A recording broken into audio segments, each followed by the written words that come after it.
umasa. Huwag mong sagutin ang mangmang ng ayon sa kanyang kamangmangan. Baka ikaw man ay maging gaya rin niya. Sabi ng Diyos, huwag mong sagutin ang mangmang ayon sa kanyang kamangmangan. Baka maging gaya ka rin niya. Ito ho ang consequences ng pagsagot sa mangmang eh. Bawa, may nakasalubong kang taong mangmang, hindi umuunawa, nagalit agad, minura ka, hindi mo na nagtanong, galit agad. Yung unang Korinto doon, naka-rentro ba yun sa exchange commission? Kung di ka ba naman tanga. Wala ka naman Securities and Exchange Commission, paano marirehistro yun? Nagtatanong ka lang katangahan Matanda ka lang katanga ka yun Sumagot ka nga ayon sa kanyang kamangmangan, ano isasagot mo? May pagkakaiba pa ba kayo? Pareho na kayo! Ulitin natin yung talata.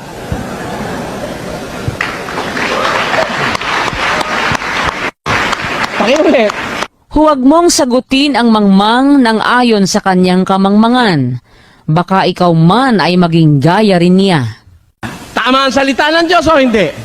Tama eh.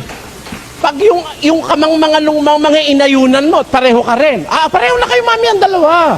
Wala na kayong distinction. Even if you believe that you are wiser than the mangmang, you are both mangmang.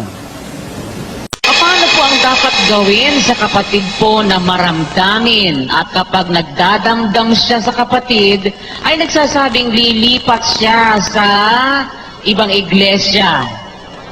Kaya sabihin mo doon, sino man yung nagtatanong, na pagka nagdaramdam siya sa kapatid, pati yung aral ay itinatakbo niya dahil lilipat siya sa iba iglesia.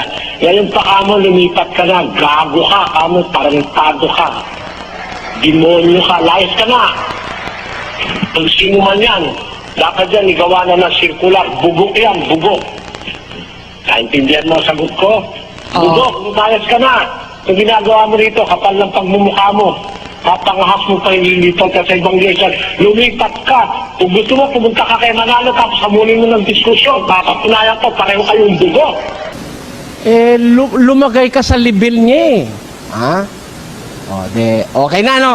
Naintindihan nyo na ibig sabihin ng Diyos?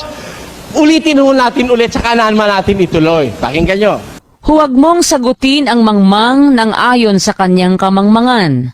Baka ikaw man ay maging gaya rin niya. Ayun. Pag sumagot ka sa mangmang, since yan sinundan mo eh. Sinagot mo siya ayon doon sa kanyang kamangmangan eh. Magiging gaya ka rin naman niya.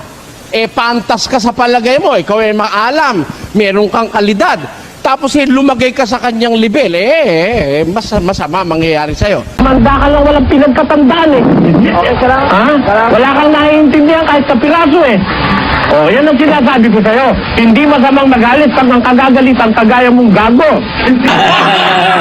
Luko-luko Iwan ko na lang, Brother Bishop. Talagang makasiguro pang mental hospital.